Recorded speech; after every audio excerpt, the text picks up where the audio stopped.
Praise the Lord. ஆண்டவராக இயேசு கிறிஸ்து நாமத்திலே உங்களை வாழ்த்துகிறேன். தேவனுடைய பிரசன்னமும் வல்லமையும் உங்களை நிரப்பட்டும்.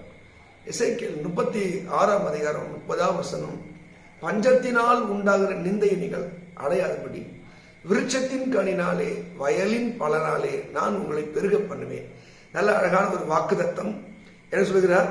விருட்சத்தின் கனி, உங்க மரம், உங்க தொழில், அதனால உண்டான லாபம், வயலின் பலன், நீங்க உழைக்கிற உழைப்பினாலே நான் உங்களை பெருக பண்ணுவேன்.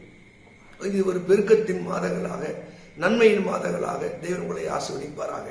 அருமையான கர்த்தருடைய மக்களே, நீங்கள் பஞ்சத்தினால் உண்டாகிற நிந்தை, அட என்னப்பா இவ்வளவு கஷ்டப்படுறான், இவ்வளவு வருத்தப்படுறான், உங்களை நிந்திக்காதபடிக்கு கர்த்தர் உங்களை பெருக பண்ணுவேன். இதுதான் நீங்கள் எபிரேயர் 6:14 படிக்கும். உனக்கு ஆசீர்வதிக்கவே ஆசீர்வித்து உன்னை பெருகவே பெருக பண்ணுவேன். அப்போ இந்த பெருக்கத்தை குறித்து பைபிள்ல பல ஆசீர்வாதமான வார்த்தைகள் உண்டு. ஆமென்.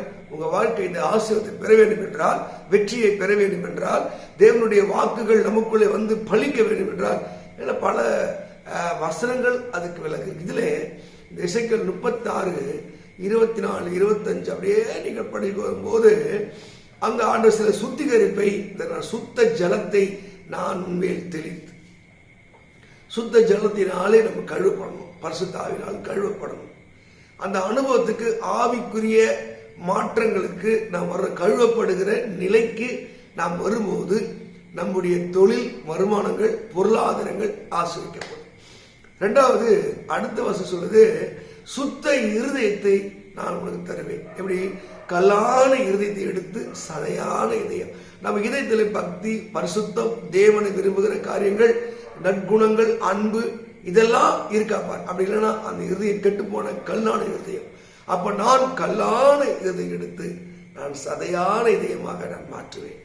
இன்னும் கூட கீழே வந்து என் ஆவியை உங்க உள்ளத்திலே வைத்து, அப்ப தூய ஆவியானவர், விடுதலையின் ஆவியானவர், ரட்சிப்பின் ஆவியானவர், பரிசுத்தப்படுத்துகிற ஆவியானவர், நேர்வழிப்படுத்துகிற ஆவியானவர், விடுதலை செய்கிற ஆவியானவர், அவர் நமக்குள்ளேயே வந்து தங்குவாராம். 2 கொரிந்தியர் அங்கே 3:17 சொல்றது, கர்த்தரே ஆவியானவர், கர்த்தருடைய ஆவி எங்கு உண்டு அங்க விடுதலை உண்டு. அப்ப விடுதலை செய்கிற ஆவியார் நமக்குள்ளே கிரியை செய்வார்.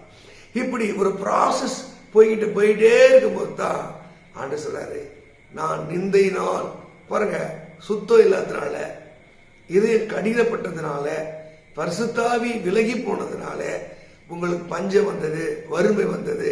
இப்போ நான் உங்க மேல இறக்க வைத்து தயவு பாராட்டி உன் சீர்கேட்டெல்லாம் நான் குணமாக்கி உன்னை நான் ஆசீர்வதிப்பேன். நீங்க அதுல 9ஆம் வசனம் அப்படிலாம் ரொம்ப நல்லா இருக்கும். முட்சீரப்பட்ட சீர் நட்சீர் பொரிந்திருக்கும், முன்ன விட உன்னை சீர் நட்சீர் பொரிந்து சூப்பரா இருப்ப, நல்லா இருப்ப. ஆவியான கிரியை செய்ய செய்ய வயல்கள் அது பெருகும், அங்க மரங்கள் கனிகளை தந்து தொழில்கள் ஆசிரியமாக இருக்கும். நீங்க 37, 36 படிச்ச ரொம்ப அழகாக இருக்கும் வசனங்கள். மந்தை பெருகிறது போல நான் உன் ஜனத்தை பெருக பண்ணுவேன், உன் வம்சங்களை பெருக பண்ணுவேன். தொழிலை பெருகிற ஆட்டுக்குட்டி, ஒரு குட்டி, 2 குட்டி, அது எப்படி பெருகிறதோ, இறைவனாக நான் உண்மையில் கருணை வைத்து தயவு வைத்து உன்னை திரளாய் நான் பெருக பண்ணுவேன். நீங்கள் திரளாய் பெருகிறீர்கள், உங்கள் சம்பத்து பெருகும், உன் தொழில் பெருகும், உங்கள் வருமானங்கள் பெருகும், உங்கள் ஜெப வாழ்க்கை பெருகும், உங்க பரிசுத்த வாழ்க்கை பெருகும், ஆண்டவருக்காய் கொடுக்கிற உங்க வாழ்க்கை பெருகும். ஆண்டவர் பெருக்கத்தின் மாதங்களாக வைத்து உங்களை ஆசீர்வதிப்பாராக. God bless you. God bless you.